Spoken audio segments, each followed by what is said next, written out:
Right guys, you're watching me, supermanZ, and this is part 2. Obviously I've just went over the mouse pad. I'm sorry that you didn't watch the slick unboxing, but basically I didn't see the real good point of unboxing this, because all it was basically taking the lid off, sliding it out and laying it down for you guys. I did obviously show you how good quality it is, you know, and you can actually see the shine on it when I lift it up. You can actually see when I hold it in my hand that there is no dents in that mouse mat at all, and it is really well done. The stitching around it is pretty good, so you're not going to have any frays, and the mouse mat's not going to peel on you like some cheaper pads you buy, even though this was a cheap enough pad. And I will supply the links, guys, don't you be worrying. I did purchase the other day because I needed to upgrade some of my cooling parts on my system. I upgraded with the Liquid Pro Coolabatory liquid, and inside the Coolabatory Liquid Pro, let me get this open for you guys. I don't know if you can order up a bigger set for you guys. Obviously I did say in the last video I need to touch up this because I did have a razor tight toe over it. Whatever way, it had a sticky rubber backing, not like this. It has a pure rubber backing. You can push on it and it will not slide at all. As you can see, it does not slide at all. Unfortunately, the rocket tie toe, for some reason it had a sticky back, and it ended up peeling some of my paint job on my desk, so that will be tidied up, guys.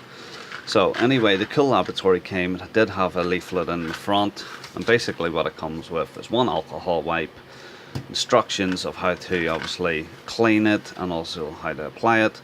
It does come with a scorcher pad basically to scrape off any excess from your last thermal paste. And obviously, as I said to you guys before, you know, the only problem with this is I don't really use this. I would use more alcohol wipes to remove thermal paste, and the reason why is because if you use this on your processor, it tends to take off the wording and letters on your processor. So if you go to sell it in the future, nobody can really tell what processor that is. It's basically a guessing game. You're telling them this is what this processor is, and they're looking at your screenshots or thumbnails kind of going, how do they know? It's a 50-50 chance. So if you want to sell, you know, I would not recommend using this. Just use the alcohol wipes. This is only one that comes in the packet. I obviously have a big tube of them, so I didn't really need this.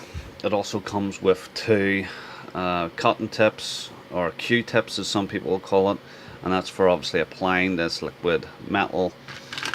It comes in a syringe, your Liquid Pro, and basically it's just like a metal liquid that is inside, and it does come as a wee basically just like a normal syringe, guys. Some people just think it's a flat top, but it's not. It actually does have a metal pin on the top, so it does, guys. And I'll see if I can autofocus this for you. So well, 2 seconds, guys, and I'll see if I can autofocus all this for you guys, so you can see what way this liquid comes. For some reason this camera now and again throws a wobbler and doesn't want to focus a lot of the times, so I will obviously have to update this camera that I'm using. I just can't seem to get it to focus, guys. The needle does come and it is straight. The liquid in it is actually pretty darn cool, you know. But the only thing I will say, guys, about this is that this is very, very sensitive. You literally need to push this as slow as you can. Your first time opening it might be a bit stuck on the needle, not really chopped or gloopy. It just needs a wee bit more pressure in it just to get it started, and you might get a bit more extra than you actually need. But you need to be very, very careful pushing this down, and it does come up as a wee drop, like a teardrop. You can obviously keep spraying it if you need more, but I used the smallest teardrop I could. It took about 5 minutes to spread it out, and basically all you do is you start in one wee section like so, and then you just start spreading it until it gets real shiny on your processor. temperatures on my system, obviously when I turned it on, was around 30. It's now on 25, and the max temp when I had games on or when I was stressed, like doing Cinebench or 3D Mark or any kind of how do you say, stressful applications on the processor, it was going to about 45. Max temp now is around 33 when I'm in games, and when I'm stress testing it goes to about 40, so it has knocked off much temperatures. I did apply this obviously to the EK water block graphics card up here. I also applied it to my South Bridge, guys. I applied it some to my North Bridge, and I also applied it behind the CPU on top of my i7 6850K. And yeah, the temps are actually brilliant, guys. I'm really enjoying this liquid. It does say in the box that over time this might remove the writing on the processor, but I did inquire and do some research on that, and there was a guy that obviously posted up a video that if you don't use the scorcher, like I told you guys, it will not remove the writing, and if you do keep it on the processor for a long period of time, it might leave a bit of an oily staining, but you can remove it with the alcohol wipes. Now this alcohol wipe that they include is only 70%, guys. I really am not liking the way this autofocus isn't working today. I don't know if I've messed up a setting on the camera, so I'm sorry, guys, but you'll have to take my word for it. It is 70% that comes in the packet, but obviously the wipes I have are obviously 99%, so I tend to use the stronger. Obviously Tech Yes City brand does recommend anyway that's anything from 70% up is pretty good, but I would use the strongest that you can buy. If you cannot get alcohol wipes in your country, order them on eBay. It's very easy to get, but I would not order the swabs. You're better ordering the big tub, because you'll get them and they're actually full-size wipes, so they're easier to work with.